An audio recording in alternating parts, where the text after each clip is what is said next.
அனைவருக்கும் வணக்கம்.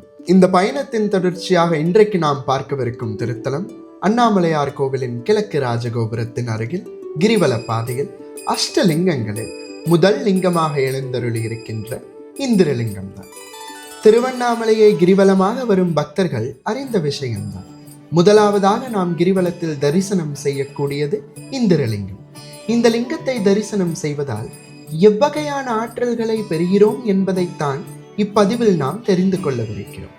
திசைகளில் கிழக்கு திசைக்குரியது இந்திரலிங்கம். இங்கு எழுந்தருளி இருக்கும் சுவாமியை நாம் வழிபடுவதன் மூலம் நம் வாழ்வில் நீங்கா செல்வ செழிப்பும் தலைமைத்துவம் மிக்க பண்புகளையும் பெறுகிறோம். இங்கு நாம் செல்வ செழிப்பு மிக்க வாழ்வாக உணர வேண்டியது வெறும் பொருள் செல்வம் மட்டுமல்ல. ஒரு மனிதன் தன் வாழ்வில் உண்மையான செல்வமாக ஒருவர் இறைவனிடம் வேண்டி கேட்க வேண்டியது என்ன தெரியுமா? நோயற்ற வாழ்வே குறைவற்ற செல்வம் என்பதைத்தான். அது மட்டுமல்லாமல் நம்பிக்கையுடன் வரும் ஒவ்வொரு பக்தர்களின் வாழ்விலும் தாங்கள் மேற்கொள்ளும் முயற்சிகளில் வெற்றியையும் புகழையும் பெற அருள் புரிகிறார். இந்திரனுடைய முக்கியத்துவத்தோடு சுவாமி நவகிரகங்களில் ஒருவரான சூரிய பகவானுடைய முக்கியத்துவத்தையும் நமக்கு எடுத்துரைக்கும் வண்ணம் அருள் புரிகிறார். ஒரு மனிதன் வாழ்வினில் வெற்றி பெற வேண்டும் என்றால் முதல் தேவைப்படுவது என்ன தெரியுமா? தெளிவான மனம். தெளிவான மனம் இருந்தால்தான் தெளிவான சிந்தனைகள் வரும், தெளிவான முடிவுகளை எடுக்க முடியும். அதனால் ஒரு மனிதனுக்கு மனத்தெளிவு எத்தனை முக்கியமோ அதை விட முக்கியம் அந்த தெளிவினை தரக்கூடிய உள் ஒளி. அப்படி நமக்குள் இருக்கின்ற ஒளியை சிவ உணர்வோடு ஒன்றிணைத்து ஞான ஒளியாக உதயமாக்க செய்யும் ஆற்றல் வாய்ந்தது இந்திரலிங்கம். இந்திரன் வஜ்ராயுதத்தை ஏந்திய தேவேந்திரன். தைரியம் மற்றும் தலைமைத்துவத்தின் அடையாளமாக அறியாமையை அழித்து ஞானத்தை வழங்கும் தத்துவத்தை குறிக்கிறது. இந்திரலிங்கத்தை வழிபடும் பக்தர்களின் வாழ்வில் சவால்களை சமாளிக்கவும் தன்னம்பிக்கையை வளர்க்கும் உணர்வுகளை தூண்டும் ஆற்றல் கொண்டது இந்திரலிங்கம். அது மட்டுமல்லாமல் குரு, சூரியன், சுக்கிரன் ஆகிய கிரகங்களுடனும் தொடர்புடையது.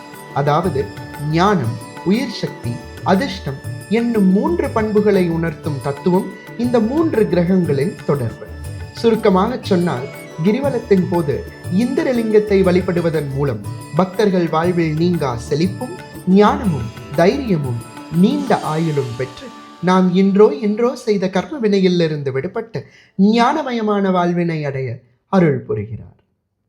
பதிவின் தொடர்ச்சியாக கந்தர் அனுபூதி பாடலினை கேட்டு மகிழ்வோம். நெஞ்ச கனகள் நெகிழ்ந்துருக தஞ்சத்தருள் சண்முகனுக்கியல்